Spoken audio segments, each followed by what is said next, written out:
The air in my Charleston kitchen was still thick with the ghost scent of wedding cake and wilted gardenias. Across the polished mahogany table sat my daughter Sophia, her face still holding the ethereal glow from her wedding 2 days prior. Beside her, her new husband Julian Croft lounged with a proprietary air. His arm rested along the back of her chair, his smile a masterpiece of practiced charm. Then he slid a thick manila envelope across the table. It stopped just short of my teacup. An offering or a demand? This is just something we thought would make things easier, Eleanor. Julian said, his voice as smooth as honey. You know, asset alignment, future planning. Sophia beamed, eager to please. It's just a formality, Mom. Julian is brilliant with finances. We're setting up a trust for when we have kids, you understand, right? A knot of ice formed in my stomach. The envelope was heavy, and on the front, typed in a crisp, impersonal font, was my full name. Eleanor Vance. Just take a look when you can, Julian added. Rising, we're off to Santorini tomorrow, but this will save time later. I remained silent. I didn't open the envelope until their car faded down the oak-lined driveway. When I did, my hands trembled with a cold fury. There it was in stark black ink, a comprehensive financial agreement drafted, as if I had already consented to allocate a significant portion of my assets into a new Croft family trust managed exclusively by Julian. He had no idea what he was truly reaching for. No one did. They believed I was merely comfortable, a widow left with a beautiful home and a respectable portfolio. They didn't know about the true inheritance my husband Robert had shielded from the world after his death. I had quietly consolidated his offshore investments into a single staggering sum, $7 million.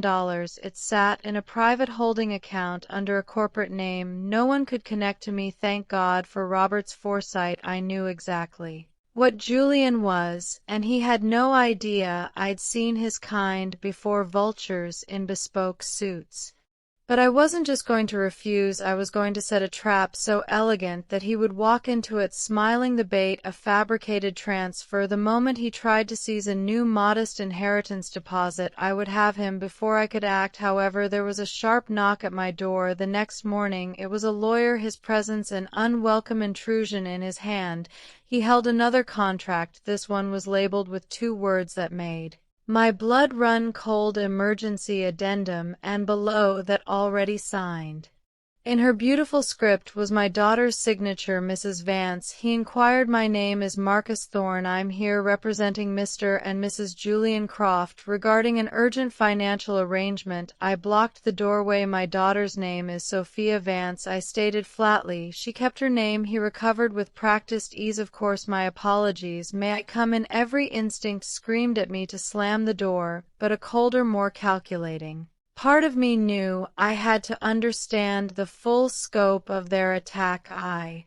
stepped aside. He walked in as if he owned the place, setting his briefcase on my dining table. This document, he began, is a precautionary measure. Julian and Sophia have decided to combine their financial futures. This extends to any immediate family holdings that could benefit the trust. He pointed to a paragraph, section 7.2, parental estate disclosures and pre-inheritance trust structures. They were asking me to declare all my assets, present and future. They were sniffing for the $7 million. I glanced at Sophia's rushed signature. Did she even read this? He offered a condescending smile. They're young, they trust each other. Wrong answer. I planted my hands on the table. Tell Julian he will have to wait. I don't sign anything without my own legal counsel reviewing it. A flicker of annoyance crossed his face. I understand. When can they expect your response? You'll have it, I said, opening the door for him. When I decide to give it. As soon as he left, I called my attorney, Arthur Sterling. Arthur had been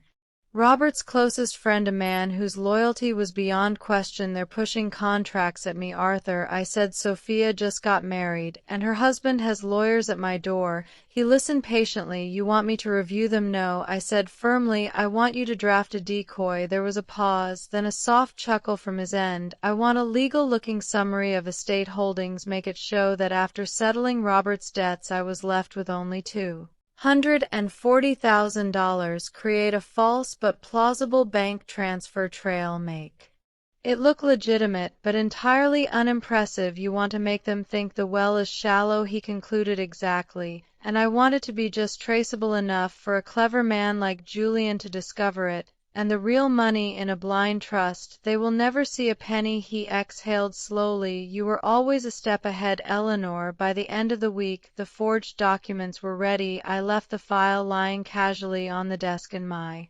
study. Then I waited. 4 days later, I received the message I was expecting.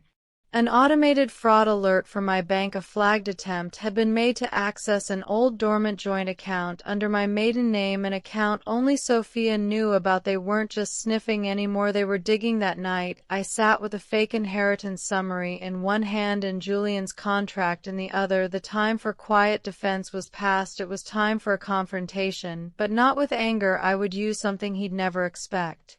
Gratitude. The next morning, I called Sophia in Santorini. "Sweetheart," I said warmly, "when are you two back tomorrow?" "Actually, why tell Julian? I have the papers ready. I've had a chance to think, and he's right. I'd love to go over them with both of you at lunch. My treat." "Oh, Mom, that's wonderful. I knew you'd understand." I ended the call, my face a grim mask. They thought they were about to win. They didn't know they were about to sit down to a full serving of carefully constructed truth. But before I could finalize my plan, my phone chimed with a text from Sophia. "Mom, we need to talk first. Please don't be mad. Julian said you threatened him. He was twisting it, painting me as the villain." I had to move carefully. "I called Arthur. They're twisting it," I said. "I figured they would." He replied calmly, "Still wanna do lunch?" "Yes, but you're not coming as a lawyer, just as a friend. No briefcase, just watch and record." The next day, I reserved a table at a quiet garden cafe. They arrived on time, Julian in a pale linen suit, Sophia looking nervous. After a moment of awkwardness, my friend Arthur joined us, whom I introduced as being in insurance. We made excruciating small talk until Julian leaned forward, his expression sincere. "Eleanor, I want to clear the air. I never meant to pressure you. I just felt protective." He produced the manila envelope again. I brought the paperwork, just in case. I took it, then reached into my handbag and pulled out my own document, the decoy. I placed it neatly on top of his. "This is my full inheritance disclosure," I said evenly. $240,000 after all of Robert's final debts were cleared. It's all I have left. I saw the gears turning behind Julian's polished facade. The amount was too small to be worth the risk he was taking. Sophia looked devastated. "Wait, Mom, that's all your father had more liabilities than I told you." "Sweetheart," I said softly, "I didn't want you to worry." Julian's smile was now a thin, strained line. I added the final detail. "I'll be rolling the remainder into a modest annuity for my retirement." Julian stood abruptly. "I need the restroom," he said, forcing a laugh before walking off. As soon as he was gone, Sophia leaned in. "Mom, did you really threaten him?" "No, sweetheart, but I did say I wouldn't sign anything without a legal review." That must have scared him. When Julian returned, he was too calm. "You know what," he said smoothly. "You're right, Eleanor. I rushed things. We should build trust the old-fashioned way." Lunch ended with hollow hugs. As they walked away, I knew I hadn't won. I had merely survived the first battle. 2 nights later, my banker called. There was a withdrawal request made for the full $240,000, she said urgently. "It was initiated through your old digital banking profile using your daughter's tablet. The IP address traces back to their hotel in Santorini. He had tried to take it all. The only problem for him was that the account was a dummy. What terrified me was that he had my daughter's passwords, her trust, her entire digital life." I called Sophia. The call went to voicemail. A text appeared. "Hey Mom, we're exhausted. Can we talk tomorrow?" Exhausted, right? I was no longer dealing with a gold digger. I was dealing with a thief, and he was sleeping next to my daughter. By morning, I was on the phone with Arthur. He tried to take the fake money. "I need a digital trail." "Already on it," he said. "We'll get the IP, the device signature, everything." "But Eleanor, we're running out of time." I messaged Sophia, "Come to the house alone. I made that lemon cake you love." She arrived that afternoon alone and hesitant. We sat at the kitchen table. "I need to talk to you, Sophia," I began. Gently last night, someone tried to empty my retirement account. It was done using your tablet from your hotel in Greece. Her face went pale. What? No, he wouldn't. He found the fake document I left out, and he tried to take it all. Her eyes filled with angry tears. You set him up, you baited him. I leaned forward, I protected you. I had to know who he really is. She stood abruptly. This is insane. You're spying on us. I'm trying to stop you from being robbed blind. I stood too. He loves me, she cried then. Ask him why he was secretly on your tablet in the middle of the night. He told me you were paranoid, she sobbed, grabbing her purse. I can't do this. And she was gone, leaving me in the wreckage of my own plan. I had pushed her directly into his arms. Just then Arthur called. I got it all, Eleanor. The digital forensics are conclusive. It was him. It won't matter if my daughter hates me, I whispered. She won't, he said. Now what if we go further? Send me the wedding videos. Men like Julian are arrogant. Arrogance makes them careless. That night I watched hours of footage, and then in a grainy phone clip I found it. Julian surrounded by his friends. One of them asks, so what's next, man? You married rich? Julian laughed, raising his glass. Not yet, he said loud and proud, but give me a month, you'll see. There it was, arrogance and intent caught on camera. I sent the clip to Arthur. His reply was instant. Got it, this is gold. The next morning I drove to their condo. Julian answered the intercom. She doesn't want to see you,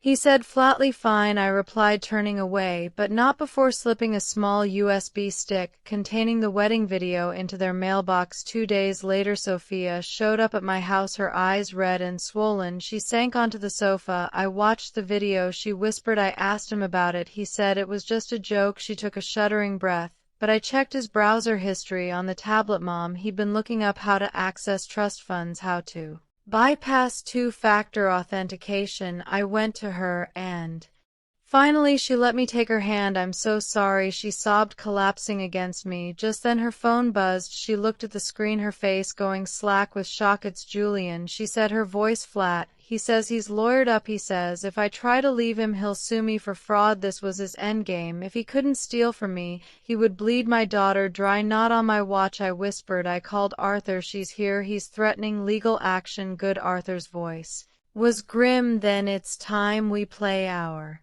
hand. He had already prepared a full report, the digital forensics, the IP logs, and the damning video. We set a meeting for the following afternoon at a neutral law office. I told Sophia she didn't have to come, but she insisted. I need to see his face when he realizes I'm done. We arrived early. Julian swaggered in 10 minutes late. His smile faltered when he saw Arthur in the corner. Arthur handed him a folder, a courtesy copy of our findings, he said. Julian flipped through the pages, the color drained from his face. There's no crime here, he blustered. Not yet, Arthur said calmly, but we have enough to open several investigations. Identity misuse, fraudulent coercion. Your voice is on video, Julian, I said quietly. He shot a venomous glare at Sophia. You told them? She didn't flinch. Her voice was clear and steady. No, Julian, you did. He slammed the folder shut. What do you want? He snapped. You will disappear from our lives, I said. You will sign a full annulment and release Sophia from all legal claims. No court, no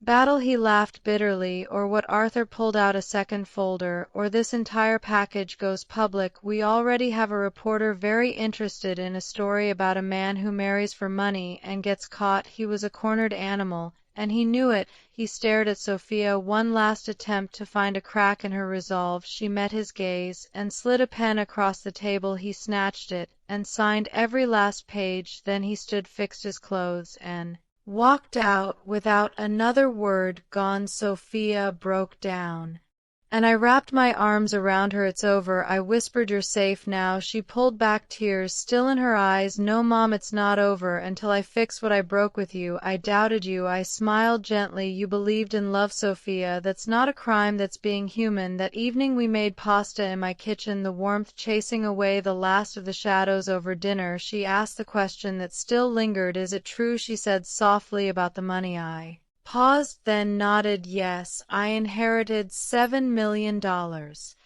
Her eyes widened. "Why didn't you tell me?" "Because I wanted to protect you from men like him, from what that kind of money can do to people." She reached across the table and squeezed my hand. "From now on," she said, with a new-found resolve, "no more secrets." I nodded, my heart full. I realized then that the true inheritance Robert had left wasn't the $7 million. It was the wisdom to see the truth and the strength to fight for what matters, and that was a fortune I could finally safely share with my daughter.